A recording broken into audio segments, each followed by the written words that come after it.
The Grand Council chambers stretched across 3 kilometers of polished stone and floating platforms. Light came from everywhere and nowhere. Hundreds of alien species sat in their assigned seats, arranged in circles that rose higher and higher toward a ceiling lost in artificial clouds. At the very top sat High Arbiter Veleth, his gray skin reflecting the soft glow of status lights that surrounded his massive chair. At the bottom, on a platform deliberately built lower than everything else, stood Ambassador Taejun. He had stood on this platform many times before. 8 times, to be exact. 8 times he had come to ask for the same thing. 8 times he had been told no. Today would be the 9th. Taejun was not a young man anymore. His hair had turned gray at the temples. Lines marked his face, carved there by 30 years of service to humanity. He remembered when Earth had first made contact with the galaxy. He had been a junior diplomat then, full of hope and wonder. The universe was vast and full of life, and humanity was finally going to be part of something bigger. That hope had died slowly, year by year, insult by insult. The Galactic Council had rules for new species. Humanity was classified as provisional, which meant they had almost no rights. They could not mine their own asteroid belt without paying heavy taxes to the Council. They could not build warships beyond a certain size. They could not travel to most parts of the galaxy. They were treated like children at best, like insects at worst. For 30 years, humanity had followed every rule. They had paid every tax. They had smiled through every insult. And every few years, Taejun came to this chamber to ask for full membership. The answer was always no. High Arbiter Veleth raised one of his 4 hands for silence. The chamber went quiet. Thousands of alien eyes turned to watch. Most of them looked bored. A few looked amused. None of them looked worried. The Council has reviewed humanity's application for full membership, Veleth announced. His voice was deep and slow, like stones grinding together.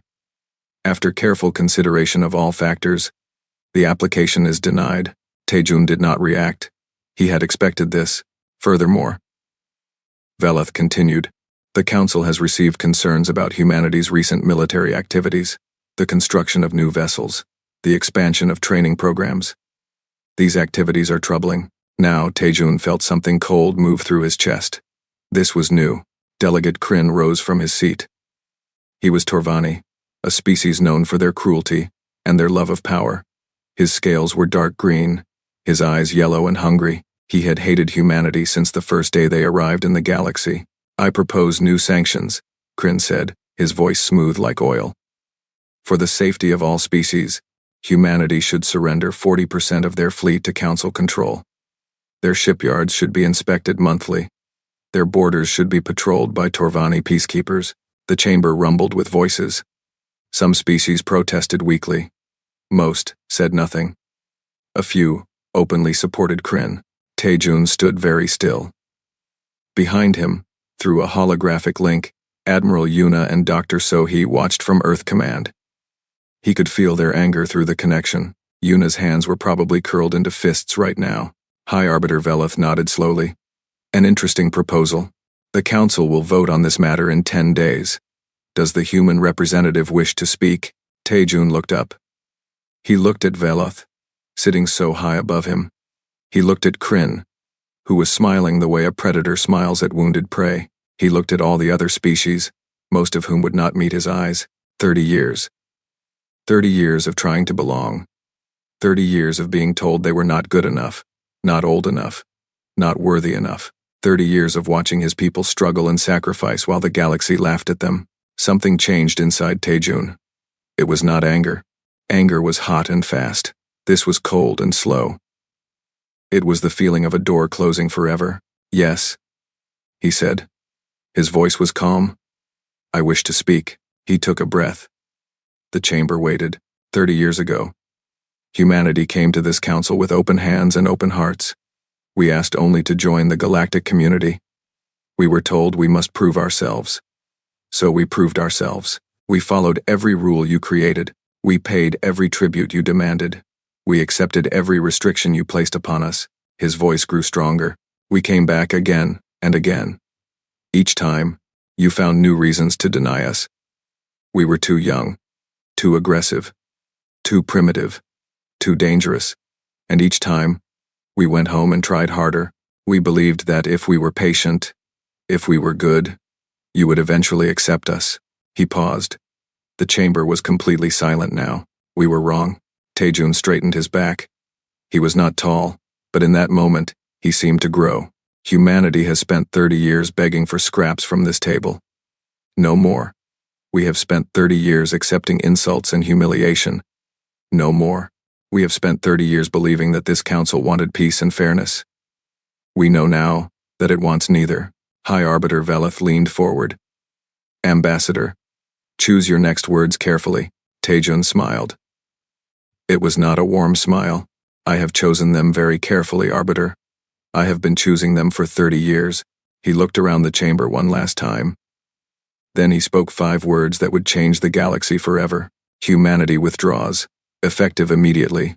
Permanently. For a moment, nothing happened. Then the chamber exploded. Aliens shouted. Some laughed. Some screamed. Delegate Kryn stood up so fast his chair fell over. High Arbiter Veloth slammed his hands against his armrests, demanding order. "You cannot do this." Veloth roared. "No species has ever left the council. Then we will be the first," Taejun said. "You will be destroyed. You will be isolated. You will starve and die alone in the darkness of space." Taejun turned to leave. Then he stopped and looked back over his shoulder. "Perhaps," he said quietly. "Or perhaps you will learn that some species are not meant to beg." He walked off the platform. The holographic link to Earth followed him like a ghost. Through it, Admiral Yuna was already giving orders. Ships were moving. Plans were activating. Things that had been prepared in secret were now coming to life. Behind him, the chamber continued to erupt in chaos. Species argued and shouted and pointed fingers at each other. Delegate Kryn was screaming about war. High Arbiter Veloth was trying and failing to restore order. Taejun walked through the great doors and did not look back. 30 years of patience had ended. 30 years of hope had died. Now, something else was beginning. Something cold and hard and patient. Something that the galaxy had never seen before. Humanity was done asking for permission. It was time to take what they deserved. The news spread across the galaxy faster than light itself. Within hours, every species knew what had happened. Within days, the jokes began. On the Torvani homeworld, they made a popular comedy show about the stupid humans who thought they could survive alone. The main character was a clumsy human who kept walking into walls and crying. Millions watched and laughed. On Nexus Prime, the political center of the galaxy, reporters and commentators talked endlessly about humanity's tantrum. They called it sad. They called it foolish. They called it the desperate act of a primitive species that did not understand how the universe worked. High Arbiter Veloth gave a speech 3 days after humanity's withdrawal. He stood in the same chamber where Taejun had spoken those 5 words, and he smiled his slow, cold smile. "Humanity has chosen isolation," he said. "We will give them 6 galactic cycles to reconsider. That is roughly 6 of their Earth months. After that time, if they have not returned to apologize and accept the Council's guidance, there will be consequences." He paused for effect, but I do not believe it will come to that. Humans are emotional creatures. They will calm down. They will realize their mistake, and they will come crawling back to us, begging for forgiveness. The chamber applauded. Delegate Kryn applauded loudest of all. Nobody noticed that observer Ulara, from the neutral faction, did not applaud at all. She sat quietly in her seat, her silver eyes watching everything, and she wondered if perhaps the galaxy was making a terrible mistake. Meanwhile, in human space, things were very different. Admiral Yuna stood on the bridge of her flagship, the Iron Will. She was a small woman with short black hair and eyes that had seen too many battles. She had fought pirates. She had fought rebels. She had spent her entire career preparing for a war she hoped would never come. Now she knew it was coming, and she was ready. "All ships have been recalled," reported Captain Minho, her tactical officer.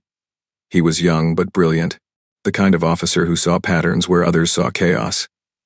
"Every human vessel, military and civilian, has returned to our space. All personnel have been evacuated from council stations." "Good," Yuna said. "What about the border?" "All listening posts are active. All defense platforms are online. If anything crosses into our space, We will know instantly. Lieutenant Jiwoo, the communications officer, looked up from her console. She was the youngest person on the bridge, barely 25, but she had a gift for languages and codes. She could crack alien communications faster than most computers. "Admiral," she said, "I am receiving a lot of alien transmissions. Do you want to hear what they are saying about us?" Yuna almost said no. Then she changed her mind. "Put it on speaker. Let everyone hear." The bridge filled with alien voices, translated into human language by Jiwoo's software. "The humans will be dead within a year. They cannot survive without council trade. Pathetic creatures. They should have known their place. I heard their ambassador cried when he left. Can you imagine? Crying like a child. Kryn says we should invade now, while they are weak. Take their planets, take their resources, teach them a lesson they will never forget." Yuna let the voices play for a full minute. She watched her crew listen. She saw their faces harden. She saw fear become anger, and anger become something stronger. "Turn it off," she finally said. Silence fell over the bridge. "Remember those words," Yuna told her crew. "Remember how they laugh at us. Remember how they call us weak and stupid and primitive. And when the time comes, remember that we gave them every chance to treat us with respect." She turned back to the main screen, which showed the stars of human space. "We are not going to crawl back. We are not going to beg. We are going to show them what humanity can do when we stop asking for permission." On Earth, in a laboratory buried deep underground, Dr. So-hee worked without sleep. She was a small woman with glasses and messy hair, the kind of scientist who forgot to eat when she was focused on a problem. She had been the one who cracked faster than light travel for humanity. That had taken her 10 years. This project would take less time. Much less. Project Sunbreak, they called it. The name referred to the moment when light first appears over the horizon. A new dawn. A new beginning. The science was simple in concept but almost impossible in practice. Instead of traveling through space, you folded space itself. You took 2 points that were light years apart and brought them together like folding a piece of paper.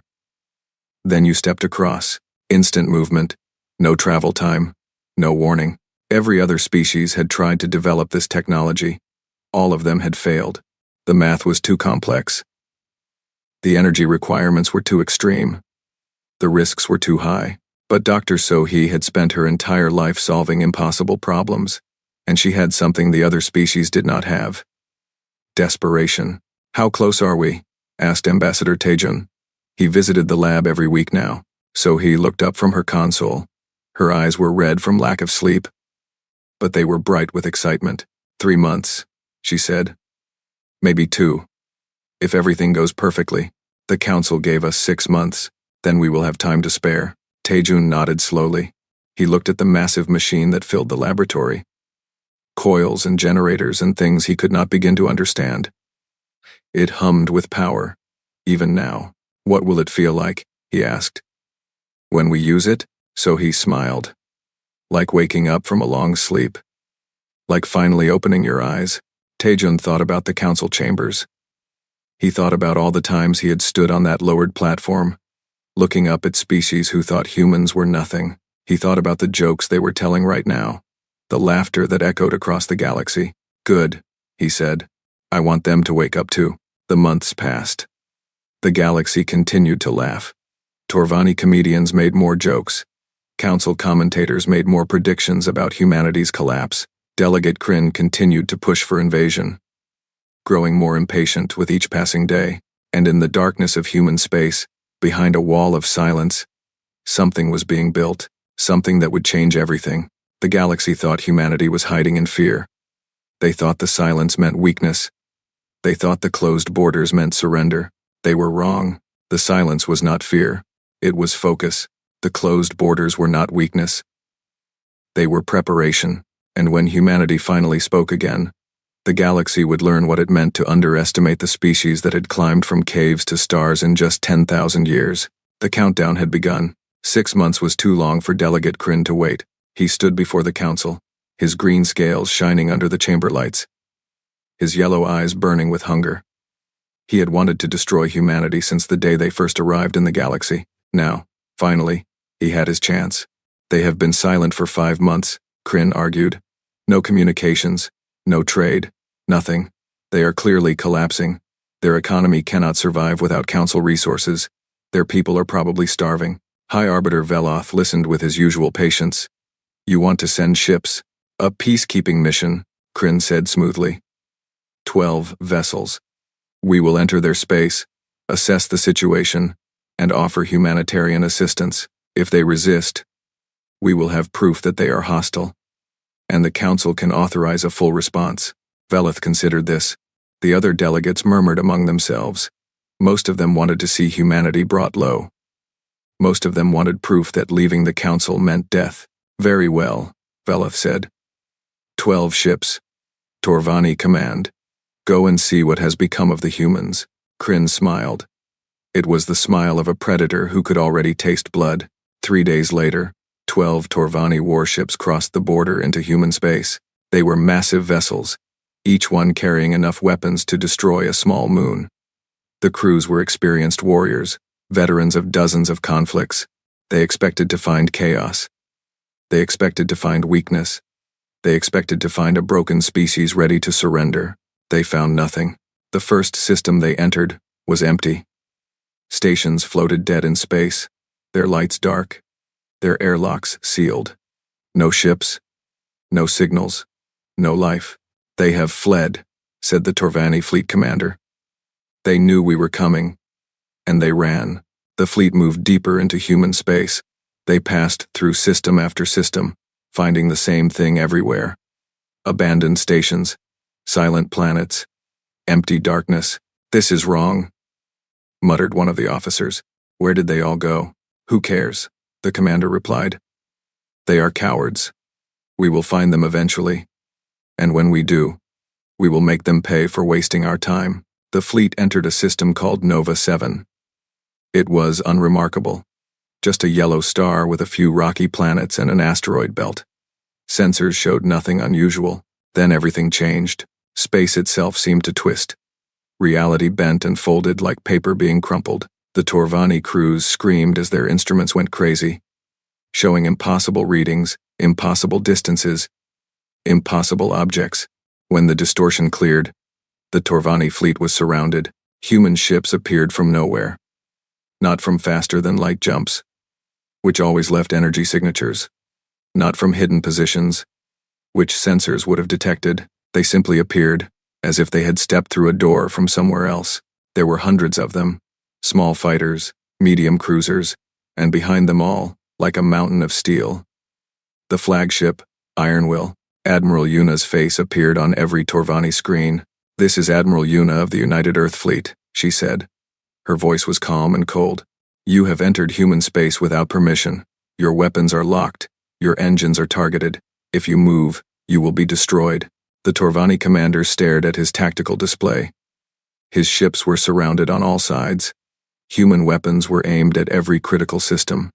They had not even had time to raise shields. This is impossible, he whispered. How did you do this? Yuna did not answer his question. You have 30 seconds to surrender. If you do not, we will open fire. We will not ask again. The commander thought about fighting. He thought about honor and glory and what Delegate Kryn would say. Then he looked at the human ships, packed so tightly around his fleet that there was no escape, and he realized something terrible. The humans were not afraid. They had known the Torvani were coming. They had let them come. They had waited until the fleet was deep in human space, far from any help. And then they had sprung the trap. We surrender, the commander said. The words tasted like poison. The capture took less than 20 minutes. Human soldiers boarded each Torvani ship. They were efficient and professional, taking weapons, securing prisoners, locking down systems. No one was killed. No one was tortured. The Torvani crews were treated with respect, given food and medical care, and placed in comfortable holding cells. This somehow made it worse. The Torvani had expected savagery. They had prepared themselves for violence and cruelty. Instead, they got calm efficiency. The humans did not hate them. The humans simply did not care about them at all. Captain Minho supervised the operation from the Ironwill's bridge. He watched the data streams, tracked every boarding team, coordinated every movement with perfect precision. All ships secured, he reported to Admiral Yuna. No casualties on either side. Excellent, Yuna said. She turned to Lieutenant Jiwoo. Prepare the broadcast. Ready, Admiral. Send it. Every channel, every frequency, every corner of the galaxy. Jiwoo pressed a button, and Admiral Yuna's face appeared on screens across the known universe, on Nexus Prime, on the Torvani homeworld, on hundreds of alien planets and stations and ships. Attention, Yuna said. This message is for the Galactic Council and all species under its authority.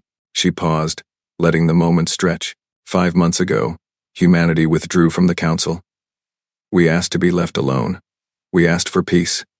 Instead, you sent warships into our territory. 12 Torvani vessels crossed our border with weapons armed and shields raised.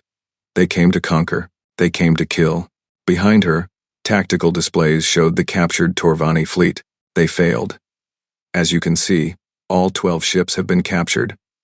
Their crews are unharmed. They will be returned to Torvani space after a suitable period of time. Her eyes hardened. We asked for peace. You gave us contempt. We asked for respect. You gave us chains. We no longer ask. She leaned forward.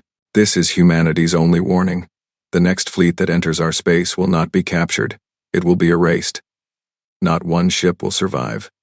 Not one crew member will return home. You will send your warriors into the darkness, and the darkness will swallow them forever. She straightened. We are not the weak, primitive species you laughed at. We are not the frightened children you mocked.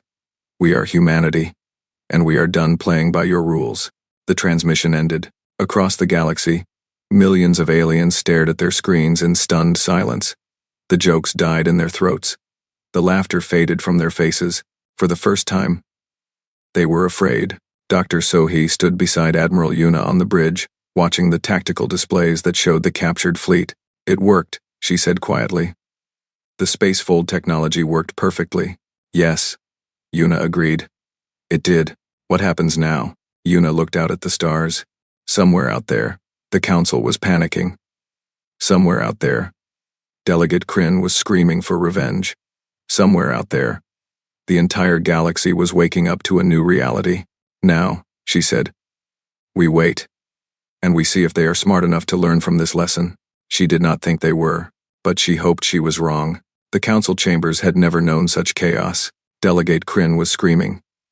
His green scales had turned almost black with rage, and his yellow eyes bulged from his skull.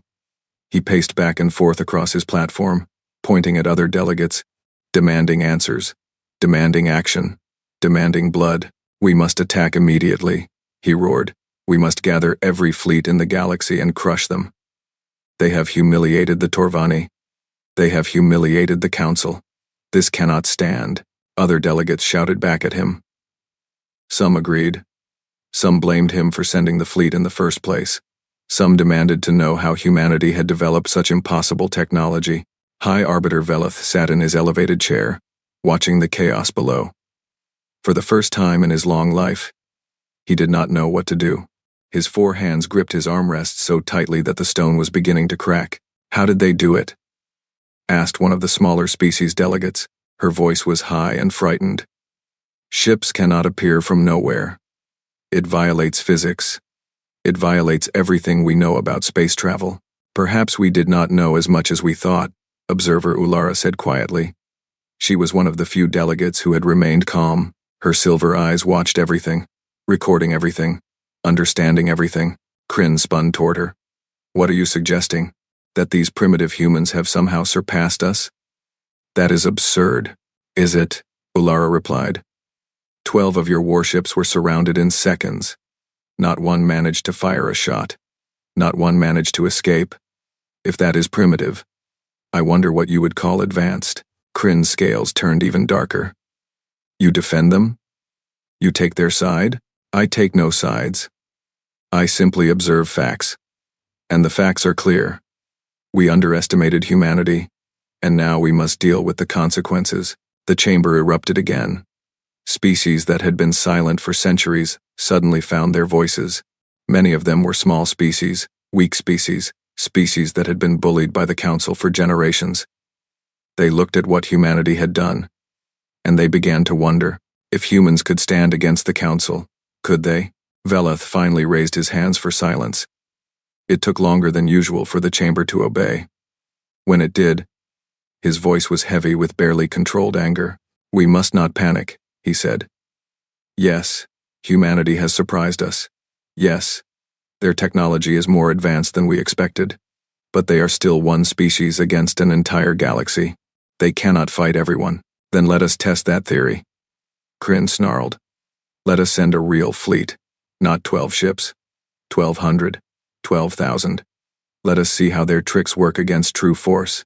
And if they can appear anywhere instantly," Ulara asked. "How will you protect your own homeworld while your fleet is away? How will you protect your stations, your trade routes, your colonies? Can you be everywhere at once?" Kryn had no answer. His mouth opened and closed, but no words came out. "That is the problem." Ulara continued. "They have changed the rules. In the old wars, we knew where enemies were.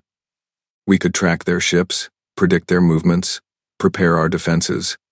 But if humanity can fold space itself, they could appear above any planet in the galaxy without warning. They could strike anywhere and be gone before we could respond." The chamber fell silent. The implications of this sank in slowly, like cold water seeping through clothes. They were not just facing a rebellious species. They were facing a species that had broken the fundamental laws of warfare. "What do you suggest we do?" Veleth asked. His voice was tired now. He had led the council for over a century, and he had never faced anything like this.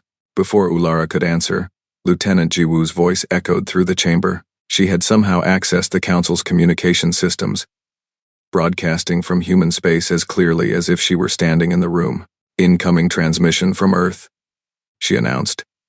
"Ambassador Taejun wishes to address the council." Veleth's eyes narrowed. "We did not grant permission for this communication." "We did not ask for permission," Jiwoo replied. A holographic image appeared in the center of the chamber. Ambassador Taejun stood there, larger than life, looking down at the assembled species with calm, patient eyes. He looked different than he had 6 months ago. He looked harder, stronger, like a blade that had finally been drawn from its sheath. "High Arbiter," Taejun said. "Delegates, I hope I find you well." "You dare to contact us after what you have done," Kryn shouted. "You have committed acts of war." "We defended our territory from invasion," Taejun replied. "Your ships entered our space with weapons armed. We had every right to destroy them. Instead, we showed mercy. We captured them without harm. We are treating their crews with dignity and respect." "Mercy?" Kryn's voice cracked with rage. "You call this mercy?" "Yes. Because next time, there will be none." The chamber went silent. Taejun let the moment stretch. Then he spoke again, his voice clear and cold. "The council has 48 hours to meet the following conditions. First, dissolve all sanctions against provisional species. Second, grant full autonomy to all oppressed worlds. Third, remove Delegate Kryn and the Torvani hegemony from all positions of power." The chamber erupted. Kryn screamed. Other delegates shouted in disbelief. Even Veleth looked shocked. Taejun continued as if nothing had happened. "If these conditions are not met within 48 hours, humanity will come to Nexus Prime. We will come with our fleet. We will come with our technology, and we will have this conversation in person." He paused. "You laughed at us for 30 years. You told us we were nothing. You told us we would never matter. You were wrong. We were never nothing. We were simply waiting." His eyes swept across the chamber. 48 hours. Choose wisely. The hologram vanished. The chaos that followed was unlike anything the council had ever seen. Kryn demanded immediate military action. Other species demanded his removal. Small species began to openly support humanity. Large species threatened to leave the council entirely. Veleth tried to restore order. He failed. The chamber had fractured into a dozen factions, each screaming at the others, each pulling in a different direction. Observer Ulara watched it all with her silver eyes. Then, quietly, she left the chamber. She returned to her quarters and activated a private communication channel, one that bypassed all council monitoring systems. "This is Observer Ulara," she said. "I am requesting direct contact with Ambassador Taejun of Earth. I believe it is time for us to talk. The response came within minutes. Ambassador Taijun accepts your request. A secure channel is being established. Ulara sat back and waited. Around her, the council was tearing itself apart. The old order was crumbling. Something new was being born, and she intended to be on the right side of it. The 48 hours began to count down. The galaxy held its breath, and somewhere in human space, the fleet was preparing to move. 48 hours passed like sand through fingers. The council did nothing. They argued. They debated. They threatened and blamed and pointed fingers at each other. But they could not agree on anything.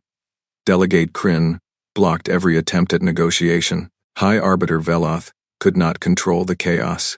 The old systems, built over thousands of years, were breaking down in days. At hour 47, Observer Ulara made one final appeal.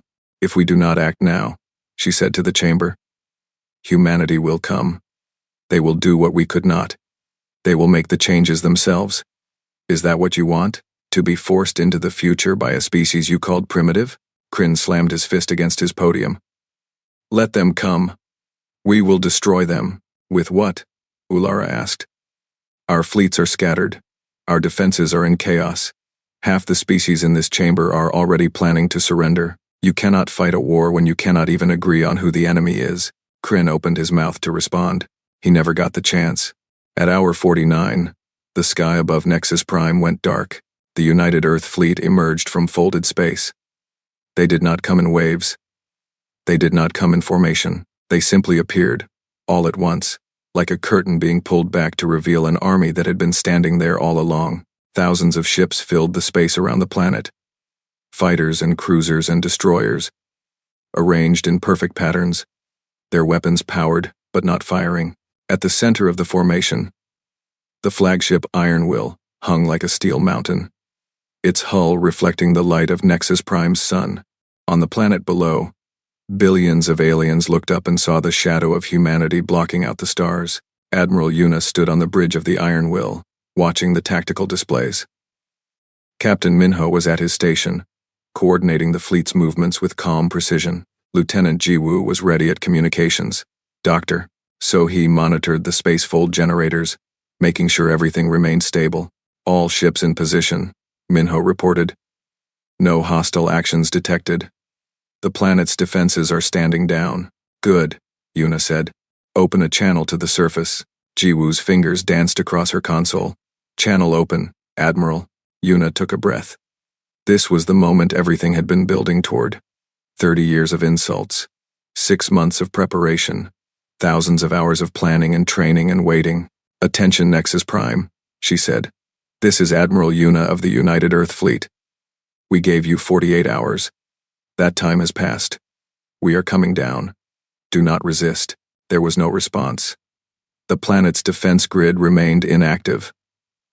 The few military vessels in orbit moved aside, making room for the human dropships. The landing was not an invasion. It was a parade. Human dropships descended through the atmosphere in perfect formation. They landed in the great plaza outside the council chambers, their engines kicking up clouds of dust. Soldiers emerged in neat lines, their weapons holstered, their movements precise and disciplined. Ambassador Taejun walked at the head of the column. He wore the same diplomatic robes he had worn for 30 years. But he walked differently now. He walked like a man who had stopped asking for permission. The doors of the council chambers opened before him. The great hall stretched out ahead, filled with hundreds of alien delegates. Most of them were silent. Some were terrified. A few, the smaller and weaker species, looked almost hopeful. Kryn stood in the center of the floor, surrounded by Torvani guards. He held a weapon in his hand, some kind of energy pistol. Stop, he screamed. This is an invasion. I will not allow it. Taejun kept walking. He did not slow down. He did not speed up. He simply walked, steady and calm, toward the raised platform where High Arbiter Veloth sat frozen in his chair. Kryn raised his weapon. Captain Minho moved. One moment he was standing beside Taejun. The next moment he was in front of Kryn. His hand clamped around the Torvani's wrist. He squeezed once, and the weapon clattered to the floor. That was unwise, Minho said quietly. Kryn's guards reached for their weapons. Human soldiers appeared around them. moving so fast they seemed to blur. Within seconds, every Torvani was disarmed and on their knees. Taejun continued walking. He climbed the steps to Veloth's platform. He stopped in front of the High Arbiter's chair and looked down at the ancient alien who had denied humanity's membership 9 times. "Please stand," Taejun said. Veloth stared at him. His 4 hands trembled. His gray skin had turned pale. He looked old. Older than Taejun had ever seen him look. "I cannot," Veloth whispered. "I have sat in this chair for 100 years. I do not know how to be anything else." Taejun's expression softened, just slightly. "Then you will learn." He reached out his hand. After a long moment, Veloth took it. The ambassador helped the High Arbiter to his feet and guided him down from the platform. Taejun turned to face the chamber. Hundreds of alien eyes watched him. The silence was so deep it felt solid. "I did not come here to conquer," he said, his voice carried to every corner of the great hall. "I did not come here to rule. I came here to end a system that was built on cruelty and oppression." He paused, letting the words sink in. "For thousands of years, this council has decided which species matter and which do not. It has crushed the weak. It has punished the different. It has built walls between peoples and called it order. That ends today." He gestured to Observer Ulara, who had been standing quietly near the back of the chamber. "A new order will rise. The Galactic Accord, built not on power but on partnership. Every species will have a voice. Every world will have autonomy. Those who want peace will find it. Those who want war." He looked directly at Kryn, still kneeling on the floor with his guards. "Will face humanity." Ulara stepped forward. "I have agreed to serve as the first elected leader of the Accord, not because humanity asked me to, but because I believe in what they are building. I have watched this council for centuries. I have seen its failures. I believe we can do better." The chamber remained silent. Then, slowly, delegates began to stand. First one, then another, then dozens, the smaller species, the weaker species, the ones who had been stepped on for generations. They rose to their feet and looked at Taejun with something like hope. The vote to dissolve the old council passed with overwhelming support. 1 year later, the galaxy had changed. The Galactic Accord held its first anniversary celebration on Nexus Prime. Species that had never spoken to each other now traded freely. Worlds that had been oppressed now governed themselves. The Torvani hegemony had collapsed entirely, its leaders imprisoned, its military disbanded. Observer Ulara led the Accord with wisdom and fairness. She credited humanity for making it possible. But the humans always refused special treatment. They wanted partners, not subjects. Dr. So-hee continued her research. She was working on even more advanced technologies now, things that made space folding look simple. Admiral Yuna had retired to Earth, where she taught at a military academy and wrote books about strategy. Captain Minho commanded his own ship, patrolling the borders of a freer galaxy. Lieutenant Jiwoo had become the Accord's chief communications officer, building bridges between species who had never learned to talk to each other. And Ambassador Taejun? He returned to diplomacy. Because humanity had never wanted war. They had wanted fairness. They had wanted respect. They had wanted to be treated like equals. Now they were. But the galaxy remembered. They remembered how humanity had been laughed at, dismissed, mocked. They remembered how humanity had risen anyway. They remembered the shadow of the fleet blocking out the stars above Nexus Prime. And they remembered the lesson. Some species are not meant to beg. Humanity preferred peace. They were just very good at war. And that made all the difference.